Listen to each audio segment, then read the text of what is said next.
नमस्कार, बहुत स्वागत है आपका। मैं हूं आपके साथ सुमित शर्मा। एक छोटी सी चिंगारी कैसे आग बन जाती है, छत्तीसगढ़ ने हाल ही में इसे देखा है। बेमेतरा के बिरनपुर गांव में शनिवार को दो स्कूली छात्रों के बीच रास्ते में साइकिल चलाते समय कट मारने को लेकर विवाद हुआ था और ये मामूली सा विवाद बड़े बवाल में तब्दील हो जाता है। एक 22 साल के युवक भुवनेश्वर साहू की हत्या कर दी गई। इस घटना के बाद तनाव के हालात बन गए हैं और गांव को छावनी में तब्दील करना पड़ा है पुलिस को। गांव में अभी भी भारी पुलिस बल तैनात है। पुलिस प्रशासन के आला अधिकारी डेरा डाले हुए हैं। हालात कंट्रोल में हैं, लेकिन इस घटना ने कई सारे सवाल खड़े कर दिए। आखिर कैसे छोटी सी बात पर इतना बड़ा हंगामा खड़ा हो गया? क्या इस बवाल को टाला जा सकता था? पुलिस प्रशासन जितना अलर्ट अभी नजर आ रहा है, क्या उस समय भी उतनी ही मुस्तैदी थी? जब इस हंगामे की शुरुआत हुई, आखिर भुवनेश्वर साहू की मौत का जिम्मेदार कौन है? बेमेतरा का सच क्या है? बिरनपुर का गुनहगार कौन है? इन सभी सवालों के जवाब प्रदेश की जनता जानना चाहती है और उन जवाबों को ढूंढने के लिए न्यूज 18 की टीम ग्राउंड जीरो पर पहुंची और घटना से जुड़े हर पहलू की पड़ताल की।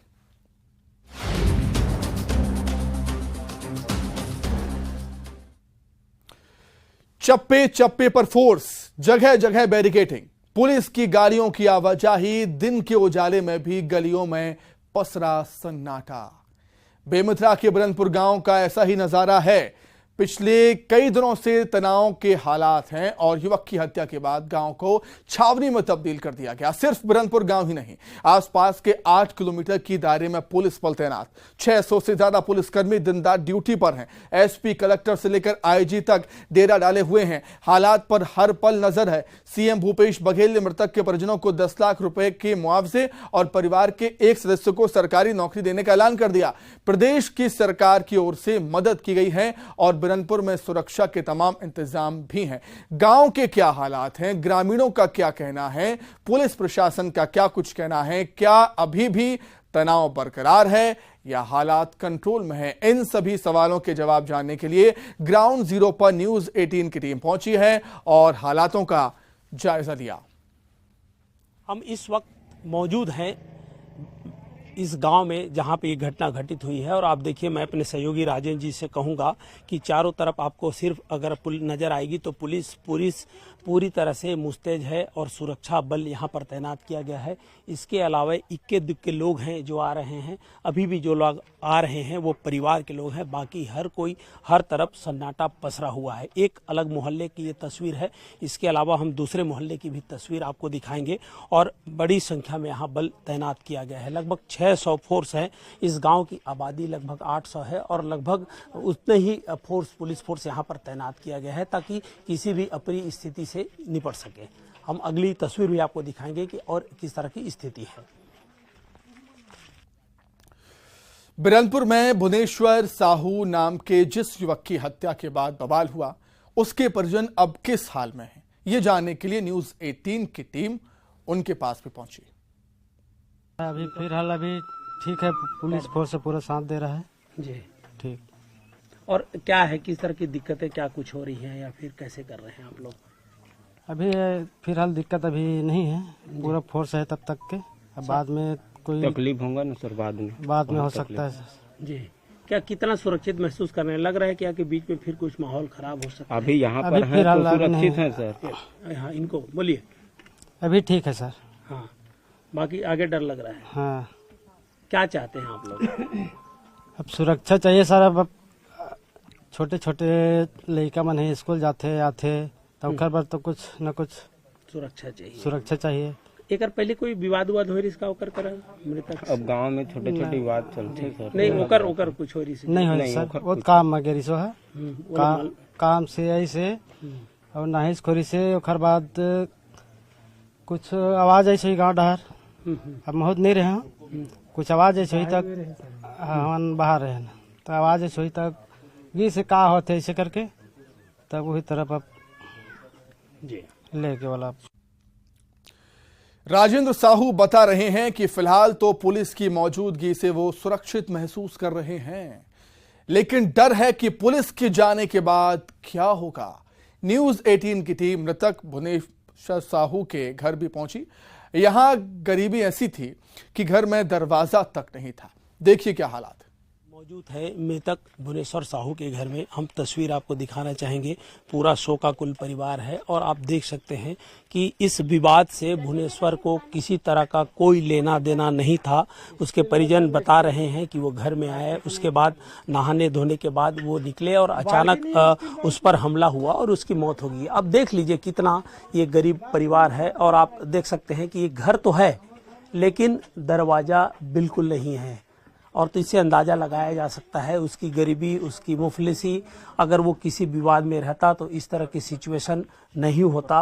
वो अपनी ज़िंदगी जी रहा था, कमाने खाने जाता था और आज स्थिति ये हो गई है कि उसके मौत के बाद पूरा गांव में मातम पसरा हुआ है और सुरक्षा यहाँ पर बढ़ा दी गई है। देखिए काफ़ी दयनीय स्थिति है इस परिवार का और यहाँ तक के दरवाजे भी नहीं हैं।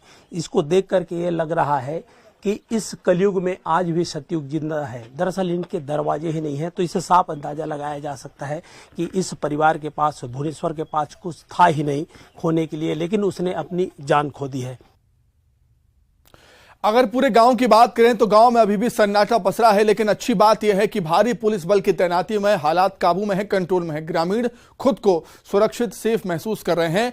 अब आपको दिखाते हैं वो जगह जहां से इस तनाव की शुरुआत हुई थी।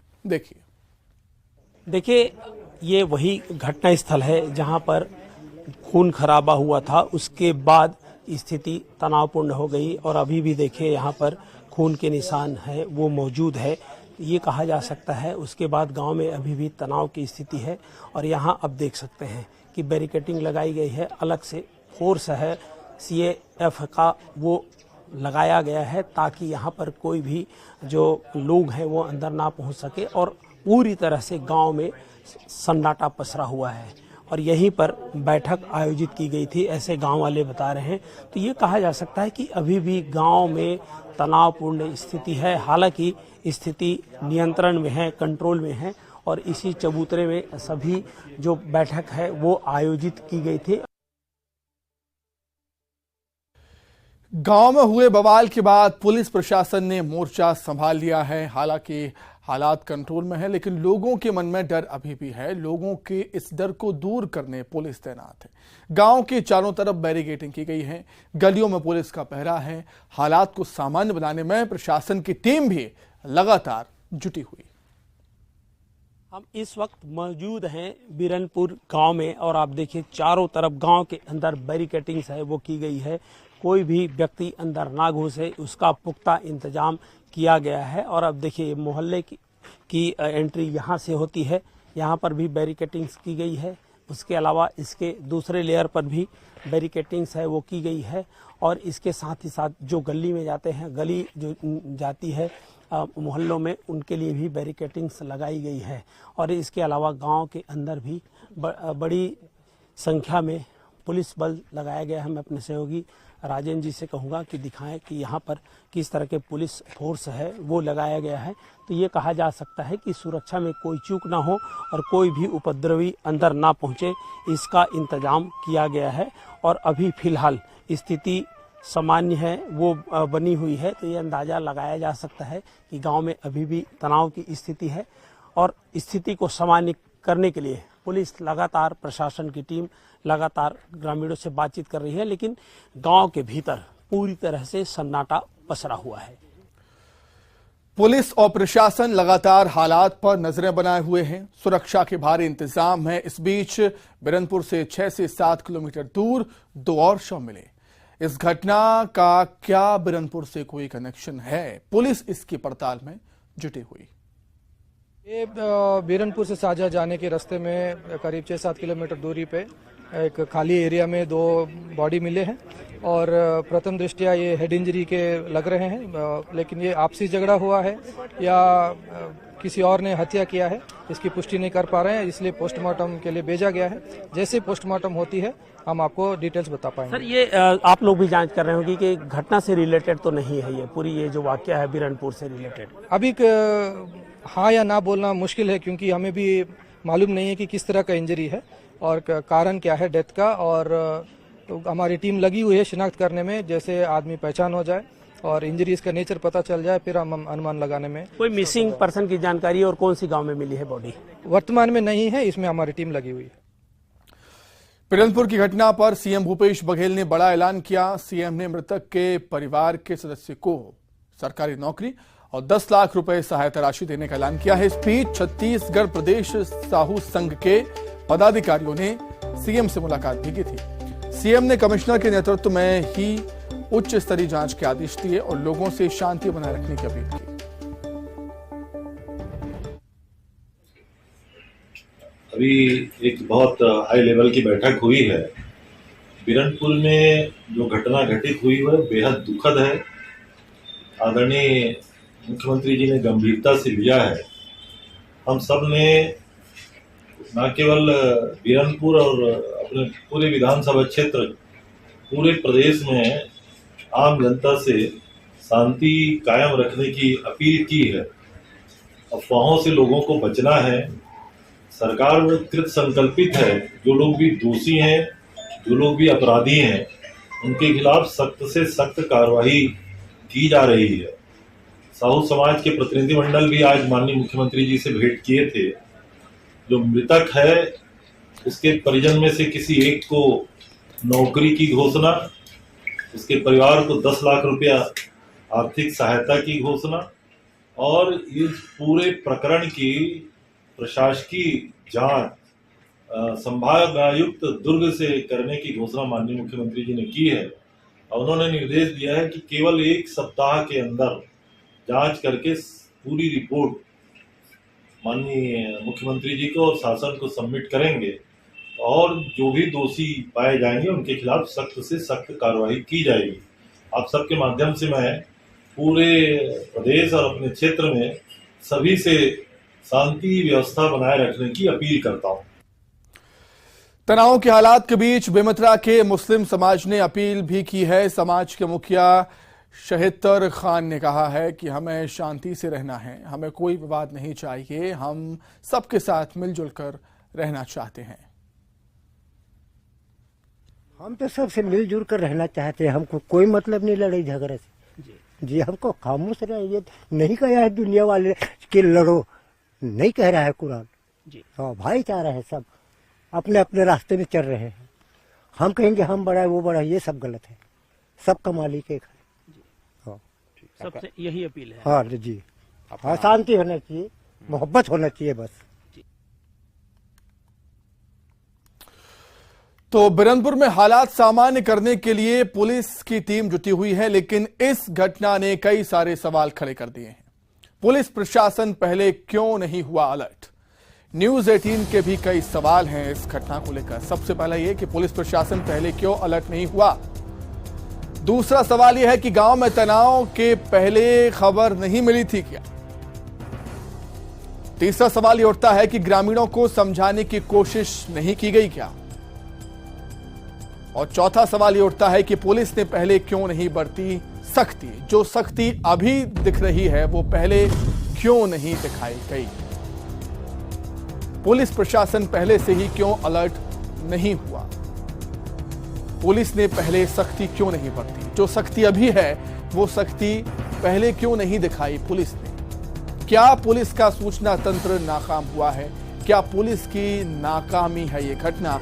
ये भी कहीं ना कहीं सवाल उठता है। तो इसी पर अधिक चर्चा करने के लिए 2 खास मेहमान हमारे साथ जुड़ गए हैं। हमारे साथ जुड़े हुए हैं राजीव माथुर जी हैं, जो रिटायर्ड आईपीएस हैं। राजीव जी, बहुत स्वागत करता हूं सर आपका न्यूज 18 मध्य प्रदेश छत्तीसगढ़ में। और रविंद्रनाथ जी हैं, समाज सेवी हैं। रविंद्रनाथ जी, आपका भी बहुत स्वागत है न्यूज 18 मध्य प्रदेश छत्तीसगढ़ में। और हमारे सहयोगी युगल भी हमारे साथ लगातार जुड़े हुए हैं। सबसे पहले राजीव जी, आपसे ही रिएक्शन चाहूंगा इस घटना पर। क्या कुछ कहना चाहेंगे आप, जब कहीं पर ऐसे हालात बनते हैं, पुलिस प्रशासन के सामने विपरीत परिस्थितियों में काम करने का एक चैलेंज होता है, लेकिन पुलिस प्रशासन का अनुभव और उनकी कार्यशैली ही यहां पर काम आती है। राजीव जी, क्या कहेंगे? मैं ये कहूंगा कि सबसे पहले अपने को ये देखना चाहिए कि ये घटना सांप्रदायिक श्रेणी में आती है कि नहीं आती है, क्योंकि ऑर्डिनरी क्राइम में और सांप्रदायिक क्राइम में डिफ्रेंशिएट करना बड़ा एसेंशियल होता है जी। इसमें कौन कौन से एलिमेंट्स हैं जो किसको सांप्रदायिक बनाते हैं, ये इसको आइडेंटिफाई करना होगा। इसके पहले हम इसको डायग्नोज नहीं कर सकते कि ये सांप्रदायिक थी जी। दूसरा, ये देखना चाहिए कि उस गांव में सांप्रदायिक माहौल पहले से था कि नहीं था। अगर इस तरह का घटना या घटनाएं पूर्व में हो चुकी हैं तो हम ये कह सकते हैं कि वहां पे एक सांप्रदायिक किस्म का माहौल था। और अगर ऐसा कोई माहौल पहले से नहीं था, पूर्व निर्मित कोई माहौल नहीं था, तो फिर ये आइसोलेटेड इंसिडेंट की श्रेणी में भी आता है। और फिर दूसरा, आपको पूरे प्रांत का भी आपको एक वातावरण देखना चाहिए कि पूरे प्रांत में सांप्रदायिक माहौल है कि नहीं है। और अगर पूरे, जहां तक मेरी जानकारी है, छत्तीसगढ़ एक बड़ा शांत प्रांत है जहां सांप्रदायिकता उस तरह से नहीं है विद्यमान। तो हमको इन सारे पहलुओं को देखकर फिर अपने आगे की सोच रखनी चाहिए। ठीक है सर, मैं लौटता हूं दोबारा आपके पास। रविंद्रनाथ जी, आप क्या कुछ कहना चाहेंगे इस घटना को लेकर? जिस तरीके से जो घटना घटित हुई है, कहीं ना कहीं ये घटना समाज में द्वेष भी पैदा करती है। समाज के लिए ऐसी घटनाएं कहीं ना कहीं बेहद खतरनाक भी। रविंद्रनाथ जी। सभी को मेरा नमस्कार। और सबसे पहले ये जो घटना घटी है, परिजनों के बारे में अभी आपकी जो रिपोर्ट देखी जी, संवेदनशील घटना है। और परिजनों के बारे में देखने से और चिंता होती है कि जिनके 22 वर्ष का एक युवा बच्चा जो है, जो इस घटना की भेंट चढ़ गया, उनके लिए जीवन और कहीं ज्यादा कठिन हो जाएगा। हर पहलू को अगर देखा जाए और समाज के दृष्टिकोण से अगर हम देखते हैं तो कभी भी अशांति की घटना जो है बेहतर समाज का निर्माण नहीं करती है। सामाजिक घटना के ऊपर व्यक्तिगत पुट कुछ भी हो सकता है, व्यक्तिगत सोच कुछ किसी भी प्रकार की हो सकती है। इस घटना का जो रिपल फैक्टर है, इस घटना के जो एस्पेक्ट्स हैं जो कि जगह जगह पे पहुंच रहे हैं, उनको समझने के लिए और उनको विस्तार से समझने के लोगों को उसके प्रति रिटेलिएशन जिस तरीके का हम देख रहे हैं समाज में, उसको देने से पहले सामाजिक दृष्टिकोण से अगर हम देखते हैं तो इस घटना की संवेदनशीलता को समझना बहुत ज्यादा आवश्यक है। और किसी भी प्रकार का जो बातें जो आ रही हैं, उन बातों का हम तक पहुंचने से पहले उनकी सत्यता को हमको समझ लेना चाहिए। जैसे इसके बारे में अगर आपको कहीं कोई गॉसिप मिलता है तो समाज उसको बड़ा आसानी से उसको आगे बढ़ाए, तो ये इस घटना को और उग्र कर सकता है। आज आवश्यकता है धीरज रखने की, धैर्य रखने की। उस परिवार के प्रति हम सभी को संवेदनशील होना चाहिए। हिंसा जिस प्रकार की भी हो, उसका समर्थन हमें नहीं करना चाहिए। हिंसा है और उसके लिए लॉ एंड ऑर्डर बना हुआ है, उसके लिए कानून की अपनी व्यवस्थाएं हैं। समाज को यहाँ पर शांति और सौहार्द की जो अपील है हर एक कोने से, क्योंकि जैसा अभी सर ने कहा कि छत्तीसगढ़ एक शांति का टापू रहा है। ये छत्तीसगढ़ की विशिष्ट पहचान है कि यहाँ का आदमी सरल रहा है। इस सरल समाज में जहाँ 76% ग्रामीण आबादी है, उनमें से एक गांव। बिल्कुल ठीक बात कही आपने रविंद्रनाथ जी की समाज को काफी समझदारी ऐसे मामलों में, ऐसे संवेदनशील मामलों में दिखानी चाहिए। मैं दोबारा लौटता हूं आपके पास। फिलहाल क्या कुछ अभी हालात हैं? ग्राउंड जीरो से हमारे सहयोगी युगल तिवारी अपडेट हमें देंगे। युगल, क्या कुछ फिलहाल हालात आप देख रहे हैं? चप्पे चप्पे पर हालांकि पुलिस का पहरा है, लोग भी कह रहे हैं हालात कंट्रोल में है, फिलहाल क्या हालात?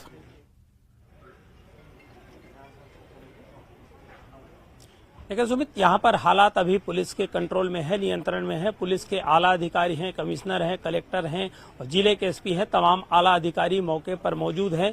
और जो 200 अभी बरामद हुए थे उस गांव, इसी गांव से हैं, बिरनपुर के दोनों बताए जा रहे हैं। और उनके जो शव है वो जो कफन दफन की तैयारियां की जा रही हैं। और यही मुस्लिम समाज ने एक शांति की अपील की है, हर समाज से अपील की है। और उन्होंने अपील करते हुए कहा है कि हम एक साथ पहले से रहते आए हैं और आगे भी रहेंगे। किसी तरह का लड़ाई का या कोई सवाल ही पैदा नहीं होता। तो अब चूंकि अपील हो रही है और ये 4 दिन हो गए हैं, धारा 144 यहाँ पर लगा हुआ है। पुलिस से लेकर के तमाम जो गांव के लोग हैं वो भी इस परेशानी से दो चार हो रहे हैं। आवाजाही, तमाम तरह की दिक्कतें लोगों को हो रही हैं। सबसे बड़ी वजह यही है कि अब पूरे मामले का पटाक्षेप होना चाहिए। और जिस तरह से पुलिस कह रही है, प्रशासन कह रही है, राज्य सरकार ने भी साफ तौर पर कह दिया है कि जब जब अब कार्रवाई होगी तो बिल्कुल ये कहा जा सकता है कि कानून पर भी हमें भरोसा करना चाहिए, पुलिस पर भी हमें भरोसा करना चाहिए। और ये बात तय है कि अगर इससे पहले भी जब शिकायतें आई थी गांव की तो उसको ध्यान देना था। स्थानीय पुलिस ने यहाँ पर अगर लापरवाही बरती है तो उस पर भी विचार करना चाहिए, उस पर भी ऐसे मामले को बिल्कुल किसी तरह से लिंगानुसार नहीं किया जा सकता। ये भविष्य के लिए काफी खतरा होता है। फिलहाल अभी गांव में जो सिचुएशन है, पुलिस के जो हालात है वो पुलिस के कंट्रोल में है, लेकिन तनाव है सुमित अभी भी बना हुआ है। पुलिस पूरी तरह से अलर्ट मोड में है। पुलिस बल यहाँ पर बुलाए गए हैं और किसी तरह से कोई लापरवाही, कोई कोताही बरती नहीं जा रही है। गांव में किसी को आने जाने नहीं दिया जा रहा है। बिल्कुल चप्पे चप्पे पर पुलिस का पहरा है और अभी फिलहाल हालात सामान्य हैं। राजीव जी, एक चीज आपसे मैं ये समझना चाहूंगा, लोगों से हमारी टीम ने बात की, लोग कह रहे हैं अभी पुलिस है तो वो सेफ महसूस कर रहे हैं, सुरक्षित महसूस कर रहे हैं, लेकिन लोगों को ये डर है कि जब पुलिस चली जाएगी तो क्या होगा। वो इस बात से डर रहे हैं कि अगर पुलिस चली आएगी तो फिर क्या होगा। इस डर को ओवरकम करने के लिए, इस डर को खत्म करने के लिए पुलिस क्या करे या पुलिस को क्या करना चाहिए? माथुर जी। जो मेरा तजुर्बा रहा है सांप्रदायिक घटनाओं को डील करने का, उसमें कहीं भी पुलिस अचानक एकदम से नहीं जाती है मौके को छोड़कर जी। जब तक कि ऐसे माहौल है और जब तक कि डर विद्यमान है, पुलिस की एक टुकड़ी वहां पर लगातार बनी रहती है। जब पुलिस खुद सेटिस्फाई हो जाएगी, हर तरीके से अपने आप को संतुष्ट कर लेगी कि माहौल यहाँ का बिल्कुल शांत हो गया है, जब जनता कहने लगेगी कि हमें कोई किसी प्रकार का भय नहीं है, उसके भी थोड़े दिन बाद तक पुलिस को रख के फिर धीरे से पुलिस को और नफरी कम करके धीरे धीरे शनै शनै वहां से विड्रॉ किया जाता है। इसलिए जनता इस बात को, इस डर को दिल से निकाल दे कि हम यहाँ पे असुरक्षित होंगे और हमारा कोई देखने वाला करने वाला नहीं होगा। चलिए ठीक है, बहुत धन्यवाद राजीव माथुर जी आपका जुड़ने के लिए और तमाम बातचीत के लिए। रविंद्रनाथ जी आपका भी बहुत शुक्रिया, आप भी जुड़े, और युगल आपका भी बहुत धन्यवाद। तो इसी के साथ ही 5 की आंच में फिलहाल इतना ही। नमस्कार।